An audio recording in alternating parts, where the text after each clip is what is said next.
Thanks for watching Community Update for Friday, December 11th. I'm Steve Erickson. A COVID-19 testing site popped up in the parking lot of the National Sports Center this week. You're gonna put it 1 inch back into your nose, do 2 big circles, and then hold it there for 3 seconds. So 1, 2, 3.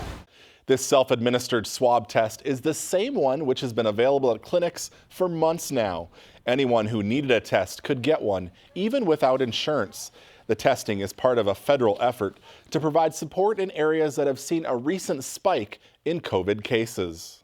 You're taking the swab out yourself, you're swabbing it, administering it to yourself, and you're putting it in the vial by yourself in your biohazard bag, and that biohazard bag is going right into the container, which then goes right to the lab.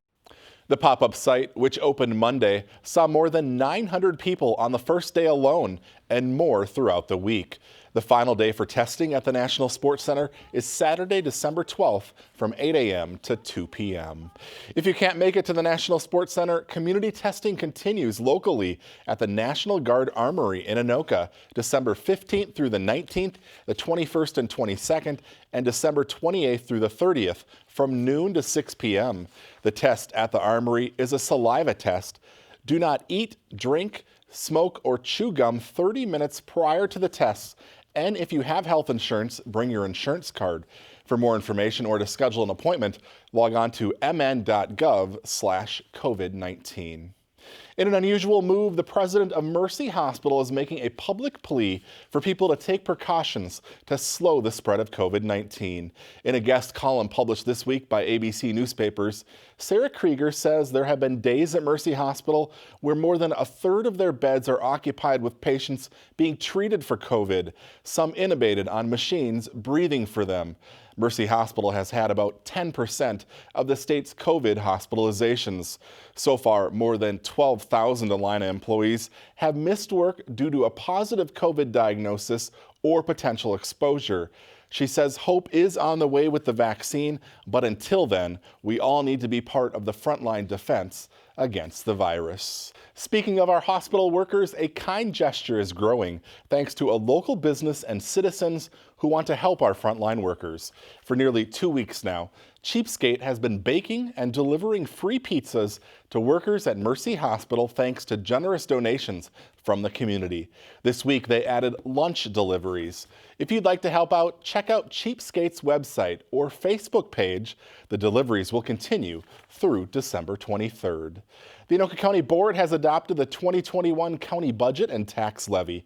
The levy will not increase next year, something Board Chair Scott Schulte says is imperative in these difficult times. The 2021 budget totals $343 million, with 41% of it coming from property taxes.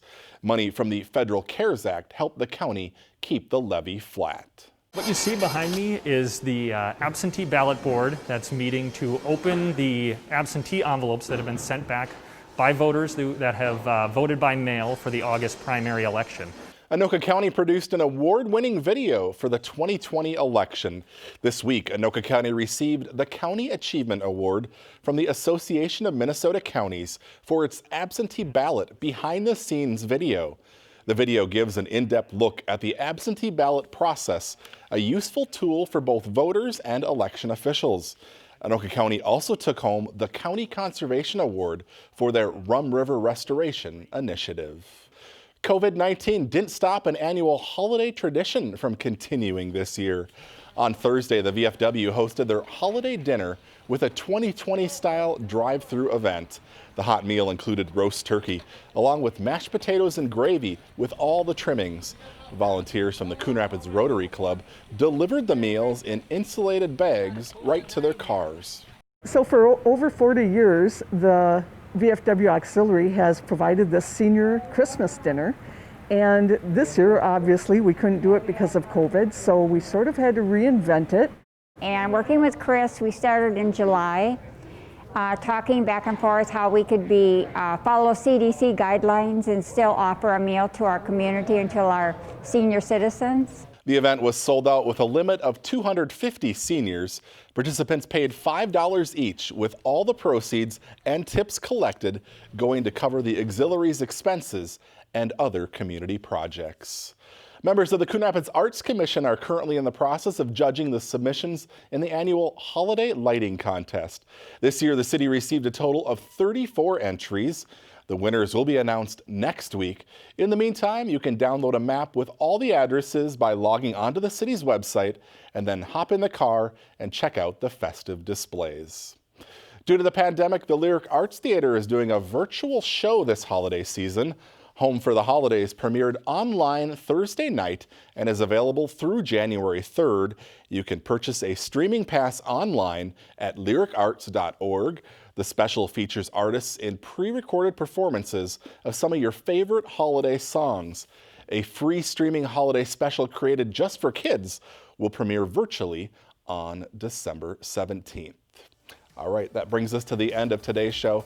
Thank you for watching. We'll continue to follow all the news here in the city and have a full report again next week.